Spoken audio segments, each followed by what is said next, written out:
And నార్మల్గా మనం Ramzan start అయిందంటే ఉపవాస దీక్షలు చేస్తూ ఉంటాం. ఉపవాసం చేసిన తర్వాత ఈవినింగ్ వచ్చేసరికి చక్కగా ఫ్రూట్స్ ఇలాగే హలీము తింటూ ఉంటారు అనమాట ప్రతిరోజు.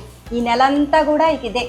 సో ఎందుకు రంజాన్ రోజే మనకి హలీం? ఎందుకంటే ఒక ఋషి కాకుండా కానీ ఒక పద్ధతి మాకు రంజాన్ పండుగలో ఇది చెయ్యాలనేసి ఒక ఋషి. ఇది ముఖ్యమైనది మాకు. ఇది ఖజూరా. ఇది ఖజూరా.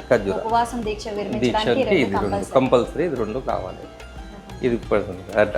సో ఇది ఎప్పటి నుంచి ఎన్ని ఏళ్ల నుంచి మొదలైంది ఇది అసలు? కనీసము ఇది ఇక్కడ స్టార్ట్ అయ్యి కూడా కనీసం 100 ఏళ్ళు కావచ్చు, కానీ దానికన్నా ఎక్కువనే కావచ్చు, కానీ తక్కువ అయితే లేదు.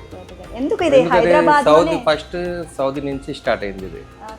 ఇక్కడ లేదు, ఇక్కడ హైదరాబాద్ లో లేదు ఫస్ట్ లేదు, కానీ స్పెషల్ అయితే హైదరాబాద్ అంటారు. కానీ అక్కడికి నేర్చుకుని వచ్చి ఇక్కడ చేసినాకనే ఇక్కడ హలీం అది. సో అక్కడ రోస్ట్ అయినా ఎక్కడిని ఐటమ్స్ ఇప్పుడు చేస్తున్నారు బార్కస్ లో, అక్కడ బయట నేర్చుకుని వచ్చేసి అట్లా ఆ టైప్లోనే ఇది కూడా ఆ టైంలో నిజాం టైంలో వచ్చింది అన్నట్టు. నిజాం టైంలో. ఓకే.